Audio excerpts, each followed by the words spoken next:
Penggeledahan rumah terduga pelaku peledakan di Cilincing, Jakarta Utara oleh polisi mengejutkan warga sekitar. Tim Puslap 4 Mabes Polri menggeledah sebuah rumah yang berada di Jalan Mahoni 1, Sukapura, Jumat malam 7 November 2025 lalu. Petugas menutup akses jalan menuju rumah tersebut dengan memasang garis polisi. Rumah tersebut diduga merupakan tempat tinggal F, terduga pelaku yang terlibat dalam peledakan SMAN 72 di Kelapa Gading, Jakarta Utara. Dari dalam rumah, tim Puslap 4 Mabes Polri membawa sejumlah kardus berisi barang yang diduga terkait dengan ledakan di SMAN 72. Salah satunya kardus dengan tulisan serbuk. Ketua RT setempat mengungkapkan rumah yang digeledah merupakan tempat usaha makanan yang ditinggali oleh orang tua serta terduga pelaku yang berinisial MNFH alias F. Diketahui pelaku yang duduk di kelas 12 ini jarang bersosialisasi dengan masyarakat. Tempat usaha kuliner gitu, itu yang saya tahu. Sekaligus tempat tinggalnya. Tempat tinggal dia anak dari pekerja. Anak dari pekerja di situ. Satu pekerja di situ. Nah Pak, sudah berapa lama Pak tinggal di situ? Saya kurang tahu persis berapa lama, tapi yang saya dengar tadi sekitar mungkin 5-7 tahun ada di situ. Dari masih kecil sih, salah satu pekerja tadi ada cerita ke saya. Sebenarnya dari masih SD, kalau nggak salah tadi dia bilang. Untuk anaknya sendiri saya tidak pernah lihat, karena informasinya di rumah itu jarang keluar, tidak pernah bersosialisasi. Saat ini pelaku F telah diamankan pihak kepolisian dan menjalani perawatan medis karena terluka. F diduga nekat menebar aksi teror karena sakit hati dengan teman-temannya karena sering dibully.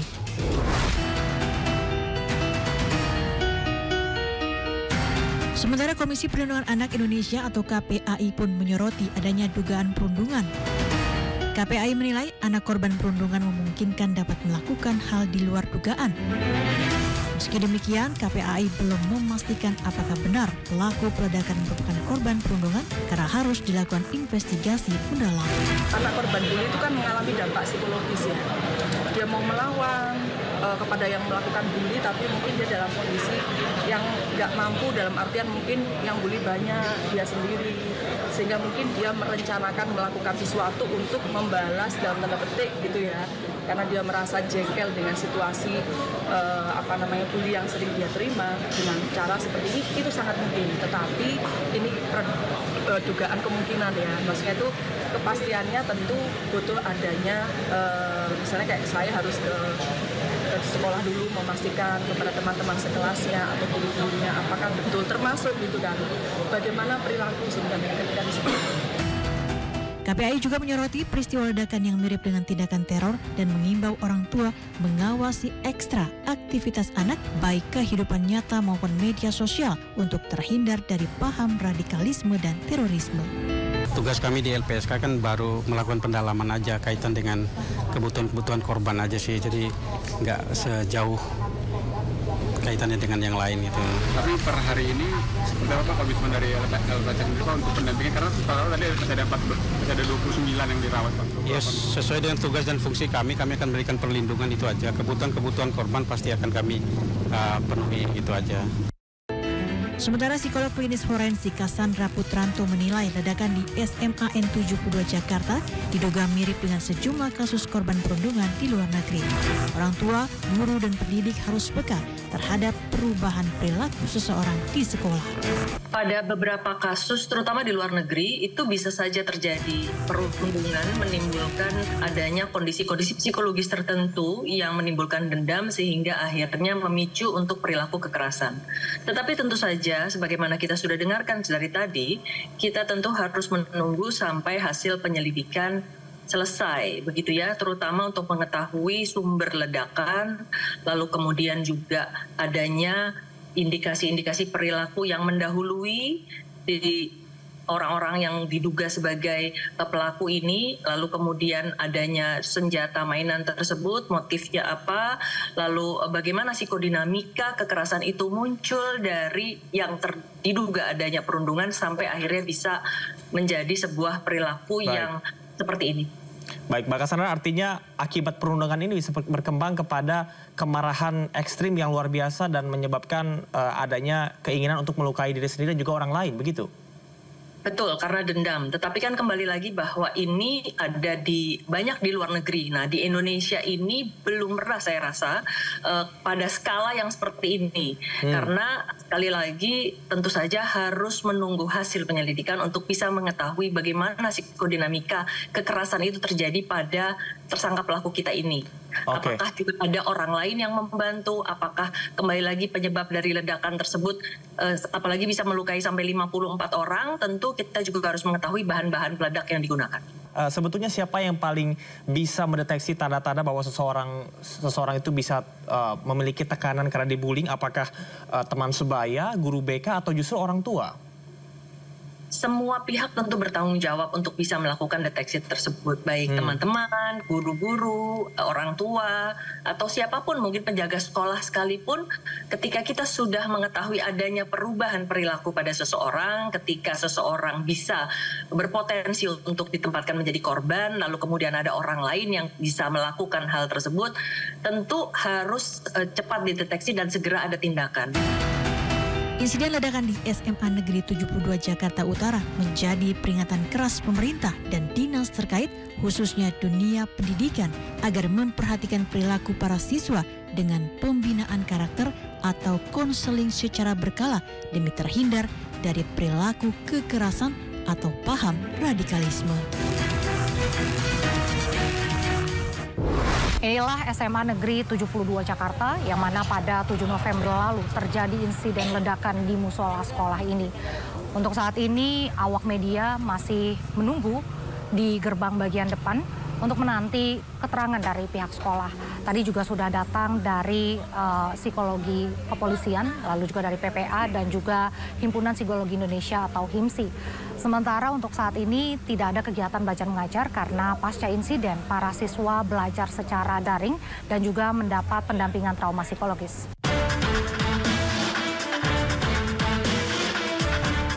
Orang tua murid banyak yang berdatangan ke sekolah untuk menemui pihak sekolah. Sementara itu ada juga beberapa siswa yang datang ke sekolah untuk mengambil barang-barang mereka yang tertinggal di sekolah. Dan di belakang saya ada orang tua murid yang akan memberikan keterangan. Mari kita dengar keterangannya. Ini kan datang ke sekolah lagi. Mau tanya ini ke sekolah lagi ngapain Pak Ugi? Ambil barang-barang apa yang ketinggalan, diantaranya tas, HP, sepatu, itu aja sih, sama kendaraan motor. Tapi Pak, izin saya sebelumnya turut berduka atas yang terjadi. Berarti anak Bapak ini masih di rumah sakit? Iya, udah 2 kali operasi. Operasi kepala,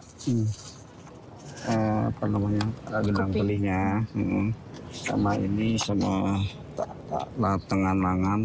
Ya ternyata ada manajemen rumah sakit, entah apa. Akhirnya dioperasi lagi, kedua hanya tangan. Ada ketinggalan barang.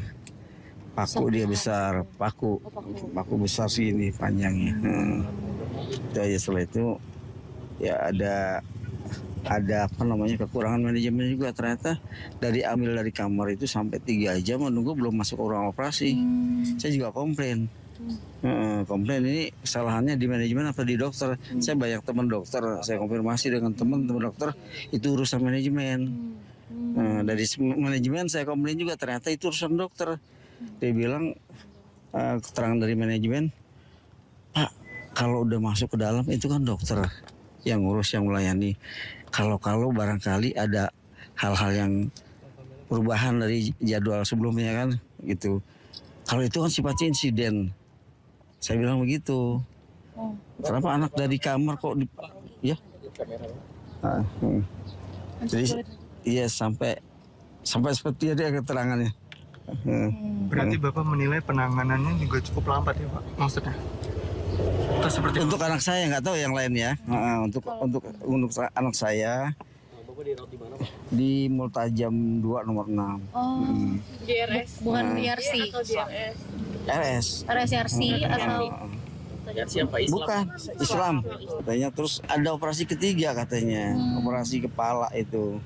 Diliatin saya itu ada kelainan di dekat batang otak katanya. Aduh, kalau boleh tahu saat kejadian posisi anak Bapak ada di masjid atau di lokasi lain, di kantin, belakang kantin? Dekat sekali, dia peledakan pertama. Masjid? Iya, dekat sekali dia. Oke. Karena seluruh kirinya kebetulan. Dia bilang, menurut informasi dia ya, menurut informasi anak itu katanya dekat dengan peledakan. Makanya dia nggak tahu ada peledakan 2, 3. Jadi begitu saat peledakan pertama ya udah dia nggak sadar gitu kan. Digotong, sempat viralnya karena darahnya banyak. Jadi temannya teriak, opa kritis. Jadi makanya dia sempat banyak diwawancarai. Tapi sampai sekarang sudah sadar? Sadar, alhamdulillah. Operasi berarti masih berlanjut ya Pak ya? Karena tadi tambahan yang Bapak sebut atau katanya iya, katanya ada jadi ada hasil ronsen itu itu ada kelainan di apa namanya di saraf ya. Sudah ngobrol apa aja sama anak Pak? Belum, nggak bisa ya anak. Ya anak kebetulan anaknya agak sulit di ini. Dia ngobrol kecuali sama ibunya ya. Itu aja sih. Terima kasih banyak ini semuanya. Ya udah cukup insyaallah. Sekolah sendiri kegiatannya apa Pak infonya hari ini? Saya nggak paham itu. Ada informasi apa? Belum ada. Iya. Kalau trauma healing sendiri Pak udah diberikan dari pihak sekolah atau pihak? Belum, kan anaknya belum ini. Katanya jaminan dari Mensos nanti akan datang ke rumah. Sampai ke rumah. Nanti diawali dari rumah sakit dulu, nanti sampai ke rumah ada tindakan dari Mensos katanya. Sampai saat ini berarti Kemensos sudah di rumah sakit Pak? Atau semua kunjungan termasuk Kapolri sudah wawancara dengan istri, kebetulan saya nggak ada gitu kan. Jadi ada beberapa menteri, gubernur juga tadi malam kan Mas Ranu wakil ya. Mas Ranu Karno. Berarti nanti Kemenkes akan ikut ke rumah saat anak Bapak sudah rawat jalan? Kalau Menkesnya langsung nggak tahu, mungkin perwakil ya dari Kemenkes yang informasi terakhirnya seperti itu keterangannya. Pak, waktu kejadian itu Bapak lagi ngapain Pak? Ya lagi istirahat di sini. Boleh ke sini Pak. Nah terus ini kalau dilihat dari bagian luarnya ini nggak kenapa-kenapa nih Pak, tapi pas kejadian apa yang Bapak lihat Pak? Ya pas ledakan itu keluar asap dari dalam. Ledakan itu 2 kali, yang satu gede, yang satu kecil, lebih nggak terlalu kencang. Jeda waktunya dari ledakan pertama ke ledakan kedua? Sekitar 5 menit lah. 5 menit ya? Iya, dari sini ke sana kan. Beda tempat kan, beda kan. Oh, ledakannya ada di 2 tempat? Iya, 2 tempat. Di mana sama di mana tadi Pak? Di sini sama di tempat sampah sana. Ledakan ke sana jauh. Di luar masjid ya dia? Iya, di luar masjid. Oh, ada di luar masjid juga? Tapi di luar sekolah atau masih di dalam? Masih sekolah? di dalam. Semua di dalam. Terus itu pas pertama kali ledakan yang Bapak dengar apa lagi Pak? Ya itu aja sih, ledakan doang. Teriakan gitu? Iya, teriakan pada itulah, kalau udah kabur itu, udah lari-larian. Cuma nggak ada yang bisa keluar lewat sini kan ya? Nggak bisa. Akses semua dari sana dari ya? sana sama di belakang itu. Kan ada pintu belakang. Pintu belakang apa ya? Itu doang, dua tempat. Kami sempat memantau area belakang dari sekolah di mana terdapat tembok berwarna abu-abu yang merupakan bagian belakang dari musola sekolah ini, di mana tempat ledakan terjadi. Pada saat itu panik baik guru maupun siswa yang sedang sholat Jumat berlarian keluar dari pintu depan maupun pintu belakang sekolah. Dan menurut pantauan kami di dalam musola tersebut sudah tidak ada bekas-bekas terjadinya insiden. Pasca insiden terjadi, para korban dibawa ke 2 rumah sakit berbeda, yaitu ke Rumah Sakit Islam Cempaka Putih dan juga ke Rumah Sakit Yarsi.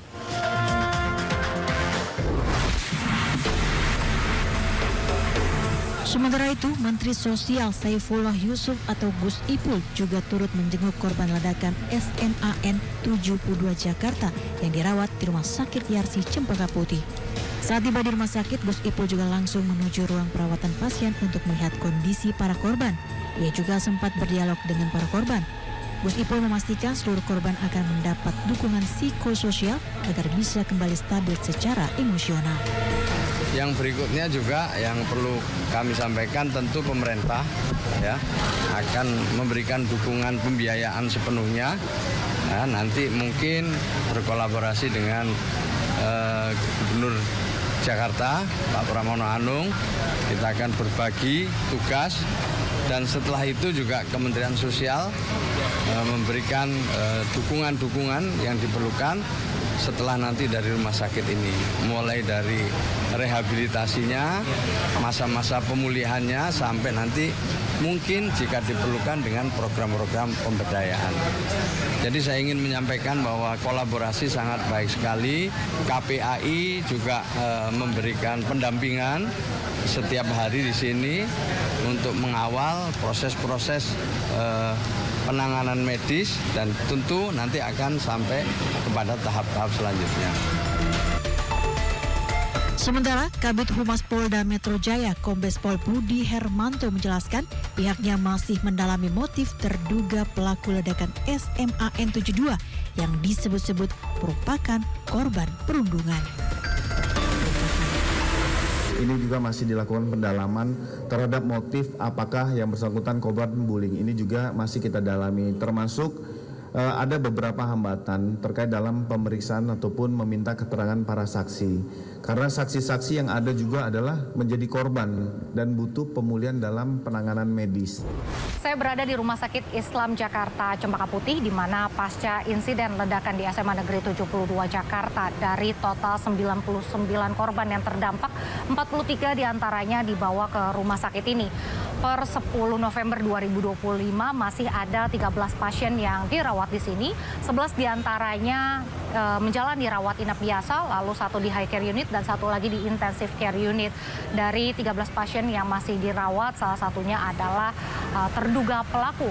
Dan menurut informasi dari Dirut Rumah Sakit, keadaan para pasien yang masih dirawat sudah berangsur membaik meskipun kebanyakan dari mereka mengalami trauma serius pada bagian pendengaran. Tetapi mereka masih dalam proses pemulihan. Dan juga 1 di antara mereka berusia di atas 18 tahun. Sementara itu 20 orang korban lainnya dibawa ke rumah sakit Yarsi, 3 diantaranya sudah diperbolehkan pulang dan 17 pasien lainnya masih menjalani rawat inap. Serta ada 1 pasien lagi yang masih menjalani rawat inap di Rumah Sakit Pertamina Jaya.